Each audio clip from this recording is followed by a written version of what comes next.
Si je devais gagner 10 000 euros par mois en 2025, je ferais exactement ceci, étape par étape. La première étape, je mettrais de côté tout ce qui est crypto, bourse, tout ce qui est e-commerce, c'est-à-dire dropshipping, Amazon, FBA. Je mettrais tout cela de côté. Pourquoi? Commençons dans un premier temps avec la crypto. La crypto ou bien la bourse, à mon sens, ce ne sont pas des business à proprement parler. Moi, je les considère beaucoup plus comme des placements financiers. Et on gagne de l'argent avec la crypto ou bien avec la bourse à travers les intérêts composés. Donc, c'est à long terme qu'on gagne de l'argent. Pour réellement gagner de l'argent avec la crypto ou bien la bourse, alors cela requiert de poser sur la table un gros capital. Il est inutile de se lancer dans la crypto ou bien dans la bourse avec un capital de 500 euros, 1000 euros. Parce que la rentabilité est très très faible. Les rentabilités sont de l'ordre de 3%, 5% maximum.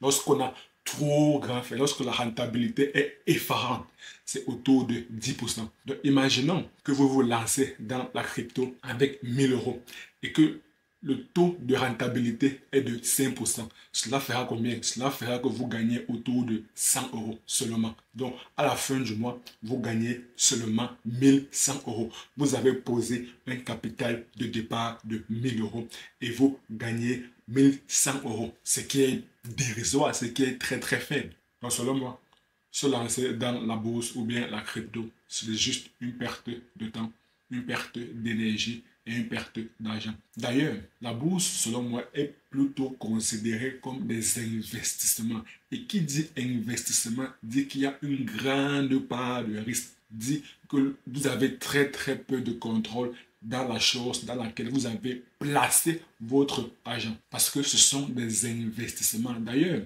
on recommande à la plupart des personnes qui investissent d'investir uniquement un capital dont ils n'auront pas réellement besoin, dont ils sont en mesure de le perdre. En investissant, il faudrait considérer que le capital qu'on investit, même si on le perd, ça ne nous mettra pas en mal financièrement. Mais l'erreur que font la plupart des personnes qui se lancent dans la crypto, c'est qu'ils investissent un capital dont ils ont absolument besoin. Donc, s'ils perdent l'argent qu'ils ont investi, alors ils seront en mal financièrement. Ça, c'est une terrible erreur. La raison pour laquelle investir, placer son argent dans la crypto ou bien dans la bourse, selon moi, ce n'est pas la meilleure chose à faire, surtout lorsqu'on a très très peu d'argent. D'ailleurs, on peut faire un parallèle très très intéressant entre la crypto, la bourse et les paris sportifs. Les deux sont fortement liés à la notion du risque. Dans les deux, le risque est tellement élevé. Vous aurez beau étudier tous les indicateurs dans les crypto-monnaies. À la fin, ce n'est pas vous qui le contrôlez. À la fin, tout cela est lié aux tendances du marché. Vous n'avez très très peu de contrôle sur les tendances de marché. Donc clairement, en investissant dans la bourse, dans les cryptos, vous acceptez de donner votre argent à une personne ou bien à un système ou bien à un environnement dont vous avez très très peu de contrôle. C'est pareil pour ceux qui jouent au paris sportif. Lorsqu'ils misent leur argent sur une équipe, par exemple, disons une personne qui joue régulièrement au paris sportif et qui mise régulièrement sur les matchs de football. Lorsqu'elle mise son argent, elle n'a plus aucun contrôle. Tout dépend maintenant de la performance des acteurs. Tout dépend de la performance même de l'arbitre. Donc clairement, lorsqu'elle a posé son argent, lorsqu'elle a misé son argent, alors clairement, tout ce qu'elle a à faire, c'est de prier. Elle aura beau étudier la forme des deux équipes, elle aura beau étudier les conditions météo, elle aura beau passer énormément de temps, d'énergie à étudier tous les facteurs, tous les éléments qui pourraient influer sur le score du match. À la fin de la journée, ce n'est pas elle qui décide de l'issue du match. À la fin de la journée, elle remet son destin aux 22 acteurs. Et c'est donc pareil pour la crypto-monnaie, c'est pareil pour la bourse. Vous aurez beau étudier tous les éléments, tous les indicateurs du marché. À la fin, ce n'est pas vous qui décidez de comment se déroule le marché. Ce n'est pas vous qui décidez des tendances du marché. Du moins, vous avez un très très faible impact sur les tendances du marché. Raison pour laquelle, là, c'est la troisième fois que je le dis, à mon sens, lorsqu'on a un très très faible capital, alors selon moi, il faudrait oublier tout ce qui est crypto-monnaie, il faudrait oublier tout ce qui est bourse, parce que ce sont des investissements, ce sont des placements financiers. Et en plus, le jeu n'en vaut pas la chandelle, parce que les rentabilités sont de l'ordre de 3%, 5%. Ce n'est que lorsque vous avez un très très gros capital, que là, vous pourrez penser à investir dans la crypto-monnaie, à investir dans la bourse. Ces deux notions sont beaucoup plus rentables lorsqu'on a un très très gros capital. Imaginons par exemple que la rentabilité est de l'ordre de 3% et qu'une personne vient poser, vient investir un capital de 1 million. Elle va gagner énormément d'argent, elle va gagner 30 000 euros, ce qui est une somme non négligeable. Le deuxième type de business à éviter, c'est l'e-commerce, que ce soit le dropshipping ou bien que ce soit Amazon FBA. Qui dit e-commerce dit la vente de produits physiques de manière électronique, de la vente de produits physiques en ligne. Et lorsqu'on parle de vente, alors cela requiert que vous devez avoir des compétences solides en marketing et en vente. Et beaucoup plus, lorsqu'on parle de vente, c'est beaucoup plus en publicité. Car en fait, pour réellement faire connaître le produit que l'on souhaite mettre sur le marché, il y a deux manières de le faire. Soit à travers la création de contenu. Mais là, c'est une stratégie à long terme. Donc, ce n'est qu'à long terme qu'on commencera à gagner de l'argent. La deuxième astuce, la deuxième technique, c'est à travers la publicité. Là, c'est une stratégie court-termiste. Donc, on investit de l'argent pour pouvoir avoir des clients rapidement. Et lorsqu'on parle donc de l'e-commerce, généralement, c'est à travers la publicité. Donc, pour réussir réellement dans l'e-commerce, que ce soit le dropshipping ou bien que ce soit Amazon FBA, vous devez avoir des compétences solides, des compétences avancées en marketing et en publicité pour faire connaître rapidement votre produit à une large audience et gagner de l'argent rapidement. Pourquoi avoir des compétences solides en marketing? Parce qu'il faudrait trouver le produit qui intéresse votre audience, le produit qui intéresse une clientèle bien particulière à un instant T. Car un produit peut intéresser une personne en janvier, mais ne pas intéresser la personne en mars. C'est très important. Le marketing pour trouver le produit winner, ce qu'on appelle dans le jargon de l'e-commerce, le produit winner, tout simplement le produit gagnant. Trouver ce produit gagnant est indispensable pour réussir dans l'e-commerce. Une fois que vous avez trouvé votre produit gagnant, maintenant, il va falloir faire connaître ce produit à une large clientèle. Là donc intervient la publicité. Ces deux notions, ces deux compétences sont indispensables pour réussir dans l'e-commerce. Et pour maîtriser ces deux compétences, il y a deux solutions. La première solution, c'est acheter une formation ou bien acheter un coaching de manière à acquérir ces compétences indispensables et ainsi gagner de l'argent rapidement. La deuxième solution, c'est ne pas acheter de formation, ne pas vouloir bénéficier d'aide d'autrui, peut-être parce que vous n'avez pas assez de ressources financières suffisantes pour pouvoir bénéficier d'une formation, pour pouvoir bénéficier d'un coaching. Peu importe la solution, cela requiert d'avoir de l'argent. Donc pour une personne qui n'a pas assez de ressources financières et qui souhaite se lancer dans l'e-commerce, alors elle optera beaucoup plus pour la solution numéro 2. Donc, elle dépensera énormément d'argent. Pour elle, elle est perdante. Pour une personne qui a assez de ressources financières, elle devra, selon moi, investir dans une formation. Et cela requiert toujours d'avoir de l'argent. Donc, peu importe la configuration, lorsqu'on se lance dans l'e-commerce, il va falloir avoir assez de ressources financières au préalable. Il va falloir avoir un capital de départ assez conséquent. Maintenant, vous me direz que si on doit oublier l'e-commerce, si on doit oublier la crypto-monnaie, si on doit oublier la bourse, comment faire donc pour avoir 10 000 euros par mois? La réalité des choses, c'est qu'il existe 4 piliers d'enrichissement. Le premier pilier, c'est la bourse. Là, on vient de le voir que c'est no way. pas question de se lancer dans la bourse lorsqu'on a des ressources financières assez limitées. Le deuxième pilier, c'est l'immobilier. Là, je n'ai pas besoin de vous rappeler que pour se lancer dans l'immobilier, il va falloir avoir des ressources financières assez conséquentes.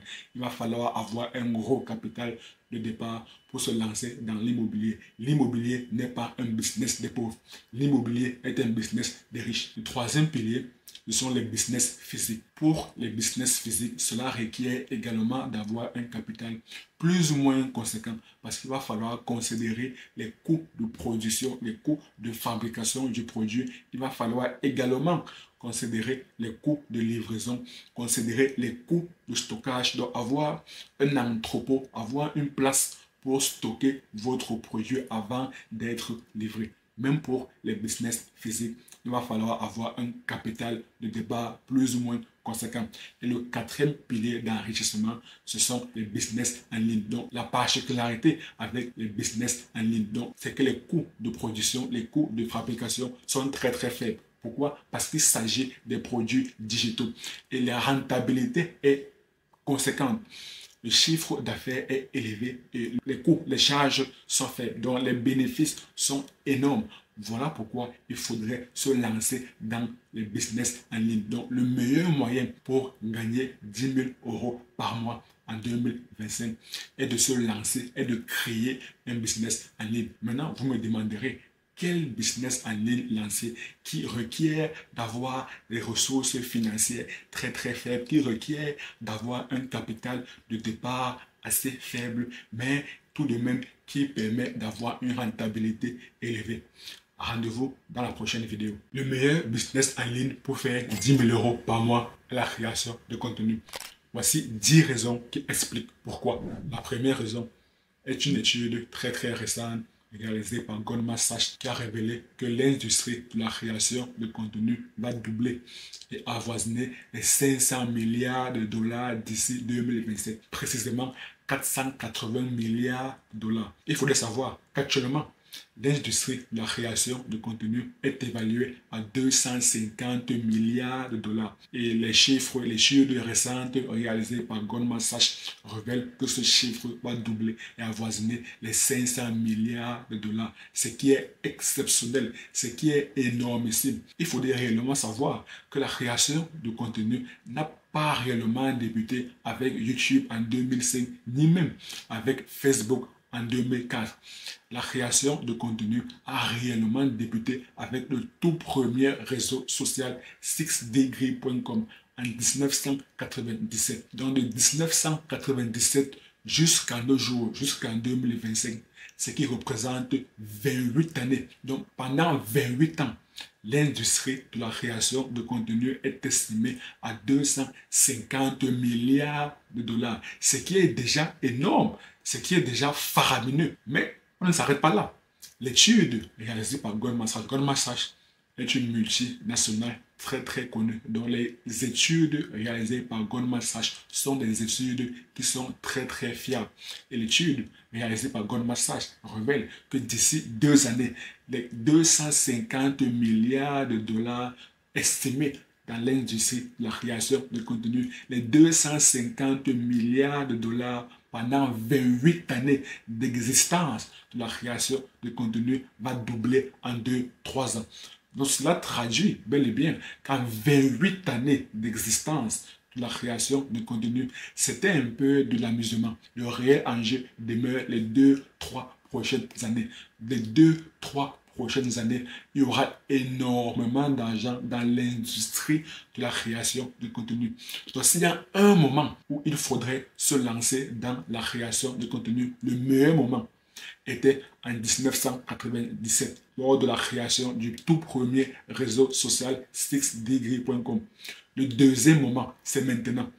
Parce que c'est maintenant qu'il y aura énormément d'argent dans la création de contenu. Ceux qui se lancent maintenant dans la création de contenu se tailleront une grosse part de gâteau. Les autres qui viendront plus tard n'auront que leurs yeux pour pleurer. La deuxième raison est une étude très très récente, cette fois-ci réalisée par Yahoo Finance, qui a révélé que la création de contenu est le moyen le plus rapide de développer les petits business. Donc que vous ayez un business ou pas, alors il faudrait sérieusement envisager l'option. Il faudrait sérieusement envisager de créer des contenus.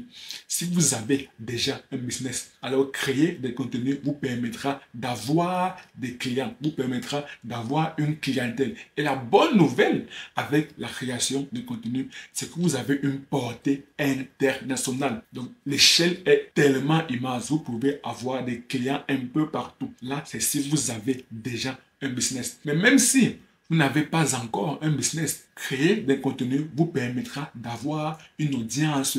Avec cette audience, vous pourriez plus tard leur proposer votre produit ou bien vos services. Et si votre audience est qualifiée, si votre audience est engagée, alors le moment où vous proposerez vos produits ou bien vos services, ils seront beaucoup plus enclins à l'acheter. Donc c'est très très important de sérieusement envisager la création de contenu, que l'on ait déjà un business ou pas, que l'on ait un business en ligne ou bien que l'on ait un business physique. Peu importe la configuration, business physique, business en ligne ou bien pas de business, alors créer des contenus, à mon sens, une option indispensable, c'est primordial. La troisième raison est une étude réalisée par CubeFilter qui avait révélé qu'il y a plus de 200 millions de personnes qui gagnent de l'argent à travers la création de contenu. C'est précisément 207 millions de personnes qui gagnent de l'argent à travers la création de contenu. Et l'étude a été réalisée en 2022, soit 3 années auparavant. Donc, actuellement, ce chiffre a très probablement augmenté. Je ne serais pas surpris qu'on soit autour de 230, voire même 250 millions de personnes qui gagnent déjà de l'argent à travers la création de contenu. Mais vous me direz, non, c'est inutile de créer des contenus. Ça, je crois Dieu comme fait que vous vous trompez. La quatrième raison, c'est qu'une étude très très récente avait révélé qu'il y a plus de 5,17 milliards de personnes qui utilisent les réseaux sociaux activement. 5,17 milliards de personnes. Actuellement, la population mondiale est estimée à un peu plus de 8 milliards de personnes. Donc 5,17 milliards de personnes qui utilisent activement les réseaux sociaux. Cela représente à peu près 63% de personnes qui utilisent les réseaux sociaux. Plus de 6 personnes sur 10 utilisent les réseaux sociaux. Donc le trafic sur les réseaux sociaux est colossal. C'est la raison pour laquelle en 2022, il y avait 207 millions de personnes qui utilisent les réseaux sociaux et des personnes qui sont au courant que de plus en plus de personnes utilisent les réseaux sociaux, alors gagnent énormément d'argent. Et cela vient compléter l'étude réalisée par Goldman Sachs qui avait révélé que l'industrie de la création de contenu va doubler d'ici les 2-3 prochaines années et avoisiner les 500 milliards de personnes. Pourquoi? Parce que, on vient de le voir, de plus en plus de personnes utilisent les réseaux sociaux. Actuellement, plus de 6 personnes sur 10 utilisent les réseaux sociaux. Et par conséquent, le trafic en ligne, le trafic sur les réseaux sociaux est immense. Cela vient d'appuyer l'étude réalisée par Goldman Sachs qui révèle que ce chiffre de 250 milliards de dollars va doubler. Donc c'est actuellement le meilleur moment, non, pour moi, le meilleur moment pour se lancer dans la création de contenu était en 1997 lors de la création du tout premier réseau social 6degree.com. Mais le deuxième meilleur moment pour se lancer dans la création de contenu, c'est actuellement, c'est maintenant. Parce que de plus en plus de personnes ne peuvent plus s'en passer des réseaux sociaux. La cinquième raison, c'est le nombre d'utilisateurs actifs par mois sur une plateforme comme YouTube. Les études très très récentes avaient révélé qu'il y a plus de 2,7 milliards d'utilisateurs actifs par mois sur YouTube. Rappelez-vous, la population mondiale est estimée à peu près 8 milliards de personnes, dont 2,7 milliards de personnes utilisant activement YouTube. Cela représente à peu près 34% de la population mondiale. Une personne sur 3 utilise activement YouTube. S'il y a une plateforme sur laquelle créer des contenus, c'est bel et bien YouTube. 34% de la population mondiale utilise activement YouTube. Donc, créer des contenus sur YouTube en particulier, cela devient une nécessité absolue. La sixième raison, c'est le trafic sur YouTube. Il faudrait savoir que YouTube est le deuxième site le plus visité au monde, avec un trafic mensuel avoisinant les 33,4 milliards de visites. Le premier site le plus visité au monde, c'est Google, avec un trafic mensuel avoisinant les 88,1 milliards de visites, ce qui est énorme. D'ailleurs, la bonne nouvelle, c'est que Google a racheté YouTube un an après la création de YouTube en 2005. Google a racheté YouTube en 2006 pour un montant avoisinant les 1,65 milliards de dollars. Donc, lorsqu'on crée des vidéos sur YouTube, nous sommes également référencés dans l'algorithme de Google. D'ailleurs, YouTube est une entreprise incluse au sein du grand groupe Google. La raison pour laquelle, lorsqu'on fait parfois des requêtes sur Google, des vidéos YouTube nous sont proposées. Par conséquent, une personne qui crée des vidéos sur YouTube, non seulement elle fait face au trafic du deuxième site le plus visité au monde, elle fait face au trafic de 33,4 milliards de visites par mois, mais elle fait également face au trafic de Google, qui est de 88,1 milliards de visites par mois. Donc, elle fait face à un trafic cumulé de 121,5 milliards de visites par mois, ce qui est énorme, ce qui est énormissime. Donc, elle augmente ses probabilités de se tailler une grosse part de gâteau dans les 250 milliards de dollars qui seront à venir durant les 2-3 prochaines années, selon l'étude réalisée par Goldman Sachs. La septième raison, c'est que 84% des personnes qui gagnent plus de 75 000 dollars par an utilisent YouTube. Plus de 8 personnes sur 10 qui gagnent plus de 75 000 dollars par an, ce qui se traduit par plus de 6 000 dollars par mois, utilisent YouTube. Si on devrait faire une simplification selon laquelle 1 dollar équivaut à 1 euro, alors 8 personnes sur 10 qui gagnent plus de 6 000 euros par mois utilisent YouTube. Et une étude très récente réalisée par Statista avait révélé qu'il n'y a que 1,8% de personnes en France qui gagnent plus de 8 000 euros par mois. Donc si l'on veut gagner énormément d'argent, si l'on veut avoir une rémunération assez élevée, il faudrait sérieusement, et même, je dirais, pour aller beaucoup plus loin, de manière primordiale, de manière indispensable, envisager de créer des contenus. Et pas sur n'importe quelle plateforme. Non, il faudrait créer des contenus spécifiquement sur YouTube. La huitième raison, c'est que le nombre de chaînes YouTube qui gagnent plus de 100 000 dollars par an augmente chaque année de plus de 40%, ce qui est énorme. Donc littéralement, YouTube crée des millionnaires. Chaque année, énormément de personnes gagnent beaucoup d'argent sur YouTube. 100 000 dollars par an, cela se traduit par à peu près 8 000 dollars par mois. Et si on reprend notre simplification selon laquelle 1 dollar équivaut à 1 euro, alors chaque année, le nombre de chaînes YouTube qui gagnent plus de 8 000 euros par mois augmente de 40%. Et rappelez-vous, l'étude réalisée par Statista qui avait révélé qu'il n'y a que 1,6% de personnes en France qui gagnent plus de 8 000 euros net. Donc en créant une chaîne YouTube, alors on est dans la proportion de ces 1% de personnes en France qui gagnent plus de 8 000 euros net, ce qui est énorme.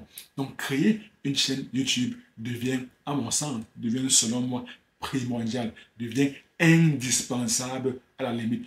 En tout cas, pour ceux qui désirent gagner énormément d'argent, pour ceux qui désirent gagner plus de 8 000 euros par mois, pour ceux qui souhaitent rejoindre le top 1% de Français qui gagnent plus de 8 000 euros net par mois. La neuvième raison, c'est que YouTube est le deuxième moteur de recherche le plus grand au monde, derrière, bien évidemment, le géant Google. Donc, créer des vidéos sur YouTube, lorsque la vidéo est bien référencée, donc lorsque la vidéo reste toujours d'actualité, même des semaines, des mois, voire des années plus tard, la vidéo continue à vous rapporter des vues. Et par conséquent, si vous avez utilisé les bonnes stratégies de monétisation, donc si vous avez relié votre vidéo à une source de monétisation assez pertinentes. Alors, chaque semaine, chaque mois, chaque année qui survient plus tard, après avoir créé la vidéo, vous continuez à gagner de l'argent. Donc là, vous avez créé un système passif. Vous avez créé un système qui vous rémunère de l'argent chaque mois. La 10e raison, c'est au niveau de la monétisation. Il faudrait savoir que YouTube est la plateforme qui rémunère au mieux ses créateurs. YouTube reverse plus de 55% des revenus qu'elle perçoit et conserve 45%. À ce jour, aucune plateforme ne reverse plus de la moitié des revenus qu'elle perçoit. YouTube est la seule plateforme qui le fait. Pourquoi? Parce que YouTube accorde énormément d'importance au partenariat avec les YouTubeurs. D'ailleurs, une étude très récente avait révélé que la rémunération moyenne des YouTubeurs aux États-Unis, l'étude date de août 2024, l'étude avait révélé que la rémunération moyenne aux États-Unis était autour de 120 226 $ par an. Ce qui se traduit en termes mensuels à peu près 10 018 $. Donc plus de 10 000 $ par mois. Ça, c'est la rémunération moyenne. Et rappelez-vous de l'étude réalisée par Statista qui avait révélé qu'il n'y a que 1,8% de personnes en France qui gagnent plus de 8 000 € net par mois. Mais l'étude réalisée par Influencer Marketing Hub révèle que la rémunération moyenne aux États-Unis est autour de 10 000 $ par mois. Donc, créer une chaîne YouTube, là encore, je le répète pour la énième fois, créer une chaîne YouTube en 2025 est indispensable, c'est primordial. Il ne faudrait surtout pas passer à côté de cette formidable opportunité. C'est l'opportunité de la décennie. Maintenant, est-ce que la monétisation YouTube est le meilleur moyen de gagner de l'argent? À mon sens, non. Du moins, pour ceux qui ont le mindset de créateurs de contenu, donc qui désirent gagner de l'argent avec les vues qu'auront générées les vidéos qu'elles auront créées. Pour ces personnes, alors la monétisation YouTube, c'est clairement le meilleur moyen. Mais pour d'autres, moi j'aime à penser que lorsqu'on vient sur YouTube, il faudrait abandonner le mindset du créateur de contenu. Mais il faudrait beaucoup plus embrasser le mindset de l'entrepreneur. Donc trouver des stratégies pertinentes pour gagner de l'argent, même avec un très faible nombre d'abonnés. Et si vous voulez savoir le meilleur moyen, du moins les stratégies pour gagner de l'argent avec une très faible audience, rendez-vous dans la prochaine vidéo. Rappelez-vous, votre but est de faire 10 000 € par mois. Sauf que, entre-temps, vous êtes un salarié. Donc, vous consacrez minimum 8 heures, voire 10 heures par jour de votre temps à votre activité principale, à votre job quotidien. Puis même encore, il se peut que vous soyez étudiant. Donc, en journée, vous êtes à l'école. Et le soir, il faudrait que vous révisiez vos leçons. Donc, ici, la création de contenu, l'activité de youtubeur est une activité à temps partiel. L'activité qui vous génère des revenus, c'est votre emploi que vous faites tous les jours de lundi à vendredi. Ou alors si vous êtes étudiant et que vous n'avez pas assez de ressources financières, c'est également les jobs étudiants que vous faites après avoir terminé vos études.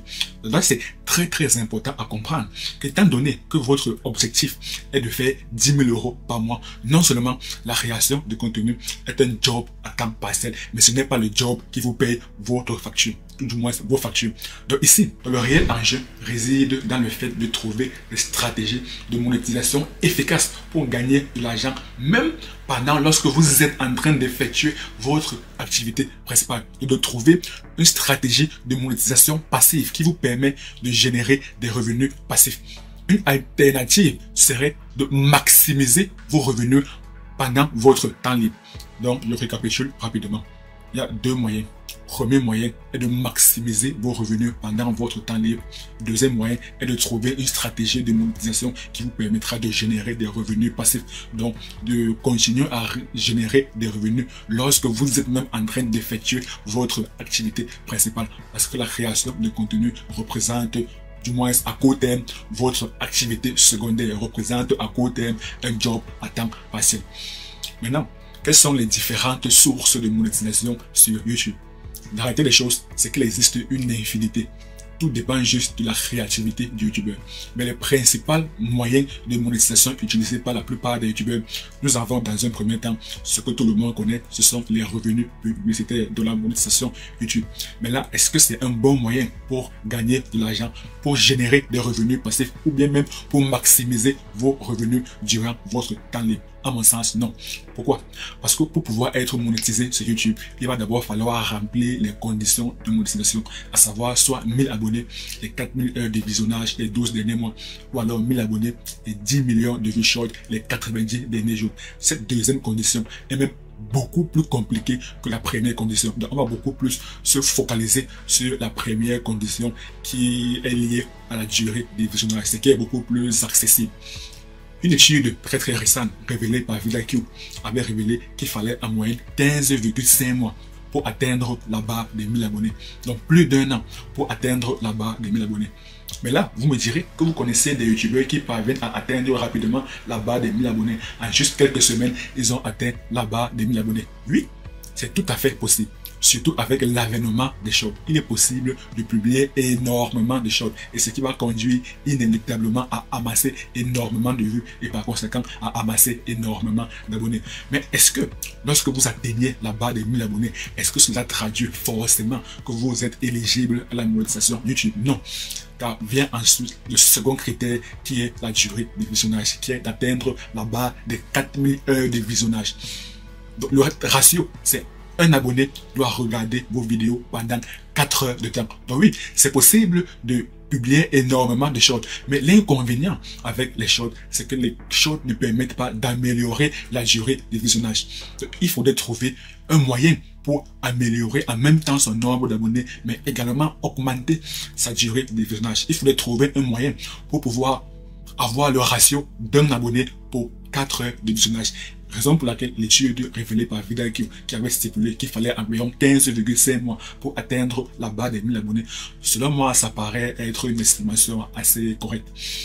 Mais la plupart des personnes, la plupart des youtubeurs prennent beaucoup plus de temps pour atteindre la barre des 4000 heures de visionnage. C'est la raison pour laquelle j'ai mentionné que la monétisation YouTube n'est pas le meilleur moyen pour atteindre la barre des 10 000 abonnés rapidement. Non seulement parce que ça prend énormément de temps, ça prend plus d'1 an, voire même pour certains plus de 2 ans pour pouvoir commencer à percevoir les revenus versés par YouTube. Ça, c'est la première raison. La seconde raison, c'est les montants que YouTube verse pour chaque 1000 vues. Une étude très récente avait révélé que YouTube verse entre 5 et 6 dollars chaque 1000 vues. Et Forbes a même été beaucoup plus précis en révélant que YouTube verse 5 dollars chaque 1000 vues. Et ça, c'est pour les petits youtubeurs, donc les youtubeurs qui ont un nombre d'abonnés entre 1000 et 10 000 abonnés. YouTube verse 5 dollars chaque 1000 vues. Donc pour une personne qui souhaite atteindre 1000 euros par mois, elle doit générer chaque mois 200 000 vues. Et les vues comptabilisées pour la monétisation des vidéos longues ne prennent pas en compte les vues des shorts. Les vues des shorts ont leur propre monétisation à part. Les vues des shorts ont la monétisation des YouTube Shorts. Les 200 000 vues nécessaires pour atteindre 1000 abonnés ne tiennent en compte que les vues des formats longs. Donc soit les vidéos YouTube, soit des lives, soit des formats podcast. Et ça, c'est pour générer 1000 euros chaque mois. Donc pour une personne qui souhaite générer 10 000 euros par mois, elle doit générer 2 millions de vues. Ce qui est énorme. Ce qui est clairement énorme. Donc, ce qu'il faudrait retenir avec la monétisation YouTube, c'est que dans un premier temps, ça prend énormément de temps pour pouvoir commencer à percevoir les revenus versés par YouTube. Ça prend plus d'1 an pour certains, plus de 2 ans. Deuxième raison, c'est que les revenus versés par YouTube ne permettent pas d'avoir rapidement les 10 000 euros par mois. Parce que 5 euros représentent 1000 vues. Donc pour avoir 1000 euros, il va falloir avoir 200 000 vues. Pour avoir 10 000 euros, il va falloir avoir 2 millions de vues. Ce qui est très compliqué, pour ne pas dire impossible. Le deuxième moyen, c'est à travers les sponsorisations ou bien les partenariats avec les marques. Pour qu'une marque puisse vous approcher, ou même pour que vous puissiez approcher une marque, il va falloir que vous ayez des arguments assez convaincants. Et l'un des arguments assez convaincants, c'est le nombre d'abonnés que vous avez. Bon, pour être même beaucoup plus précis, c'est La manière avec laquelle vous avez réussi à fidéliser votre audience, la manière avec laquelle vous avez réussi à engager votre audience. Et pour fidéliser ou bien engager une audience, cela prend du temps. Cela prend énormément de temps. J'aime dire que pour engager une audience, il va falloir leur partager de la valeur. Il va falloir leur partager une valeur de qualité. Et cela de manière gratuitement. Donc, il va falloir donner énormément. Et pour cela, il va falloir être très patient. Pour une personne qui est impatiente, qui veut générer rapidement les 10 000 euros par mois, alors malheureusement, je suis désolé de vous l'apprendre, les sponsorisations ne permettent pas d'atteindre cet objectif. Car pour qu'une marque puisse vous approcher, pour que vous puissiez être crédible, vous devez avoir en moyenne 5 000 abonnés. Il va falloir avoir en moyenne 5 000 abonnés. Et rappelez-vous de l'étude révélée par Vidal qui avait mentionné qu'il fallait en moyenne 15,5 mois pour atteindre la barre des 1000 abonnés. Pour atteindre alors la barre des 5 000 abonnés, vous-même vous faites le calcul, ça prend un minimum 3 ans. Un minimum 3 ans pour atteindre 5 000 abonnés. Et là, je ne suis pas sûr que si vous désirez atteindre la barre de 10 000 euros par mois, vous avez 3 ans devant vous. Donc, les sponsorisations, les partenariats avec les marques ne sont pas un bon moyen pour atteindre la barre de 10 000 abonnés rapidement sur YouTube. Je rappelle que votre objectif est de trouver des stratégies de monétisation pour soit maximiser vos revenus durant votre temps libre ou alors trouver des systèmes qui vous permettront de générer des revenus passifs. Donc, qui vous permettront de continuer à générer des revenus même lorsque vous êtes en train d'effectuer votre activité principale. Donc, un système qui vous permettra de générer des revenus à tout moment, ce qu'on appelle des revenus passifs. Le troisième moyen, c'est à travers l'affiliation marketing. L'affiliation marketing est très simple à comprendre. Ce qu'il faudrait comprendre, c'est qu'il y a 3 entités. La première entité, c'est l'entreprise qui a décidé de créer le produit ou bien le service. Ensuite, créer un programme d'affiliation afin d'inciter les créateurs de contenu à rejoindre ce programme d'affiliation. Et généralement, rejoindre un programme d'affiliation est totalement gratuit. La deuxième entité, comme on a vu, ce sont les créateurs de contenu. L'entreprise qui a créé le programme d'affiliation fait un deal avec le créateur de contenu. Le deal est le suivant. Le créateur de contenu est censé ramener des clients à l'entreprise via son programme d'affiliation, via son lien d'affiliation. Et à chaque fois que le créateur de contenu ramène des clients à l'entreprise lui verse une certaine commission. Ça, c'est le business model de l'affiliation marketing. La troisième entité, ce sont des personnes, c'est l'audience du créateur de contenu qui bénéficie du service d'affiliation à travers le lien d'affiliation du créateur de contenu. Et ici, les 3 parties, les 3 entités intervenantes sont gagnantes. L'entreprise qui a son produit ou bien qui a son service gagne des clients. Le créateur de contenu, beaucoup plus spécifiquement sur YouTube, dans le YouTubeur, lui également gagne de l'argent parce qu'il perçoit des commissions de la part de l'entreprise. Et l'audience bénéficie d'un service de qualité. Donc les 3 parties intervenantes, les 3 entités sont gagnantes. Mais le problème avec l'affiliation marketing, c'est que généralement, les taux de commission sont très faibles. Prenons par exemple le cas d'Amazon. À travers son programme d'affiliation Amazon Affiliate, les taux de commission sur Amazon sont autour de 4%. Et vous-même, vous savez que les produits vendus sur Amazon ne sont pas à des prix exorbitants. Donc, un YouTuber qui décide de faire de l'affiliation Amazon, à chaque fois qu'une personne effectuera un achat sur Amazon via le lien d'affiliation du YouTuber, il percevra une commission de 4% sur les prix, sur le prix de l'article effectué par son audience. Imaginons qu'une personne a acheté un article sur Amazon qui vaut 20 euros. Alors le YouTuber, il perçoit 0,4 euros, ce qui est dérisoire. Si par contre, l'audience a acheté un article sur Amazon dont le prix est autour de 1000 euros, disons par exemple une caméra, alors le YouTuber perçoit une commission de 40 euros. Donc là, on comprend que pour réellement gagner de l'argent avec l'affiliation marketing, il va falloir que 2 conditions soient réunies. Il va falloir que le prix du produit ou bien du service d'affiliation soit élevé. Et il va également falloir que le taux de commission soit élevé. Il va falloir que ces 2 conditions soient remplies pour pouvoir considérer que l'affiliation marketing est un système très pertinent pour gagner de l'argent. Et l'affiliation marketing est un système qui permet de générer des revenus de manière totalement passive. Parce qu'il suffit juste de créer une vidéo une seule fois, de la référencer sur YouTube de manière à continuer à amasser des vues des semaines, des mois, voire même des années plus tard. Donc vous gagnez des vues de manière totalement passive. Et si vous avez inséré votre lien d'affiliation dans la description de votre vidéo, alors vous avez la possibilité de générer des revenus de manière passive avec l'affiliation. Mais sauf que les taux de commission dans le business model de l'affiliation sont très faibles. Donc là, on ne peut pas réellement considérer que l'affiliation marketing est un bon moyen pour générer 10 000 € par mois rapidement, à moins que le prix de l'article soit à un prix exorbitant et que le taux de commission soit également élevé. Si ces deux conditions ne sont pas remplies, alors clairement, l'affiliation marketing est à mon sens un moyen à ne pas considérer pour générer 10 000 € par mois rapidement. Le quatrième moyen, c'est en faisant du coaching ou bien de la consultation ou bien du freelancing. Donc tout simplement la vente de services professionnels.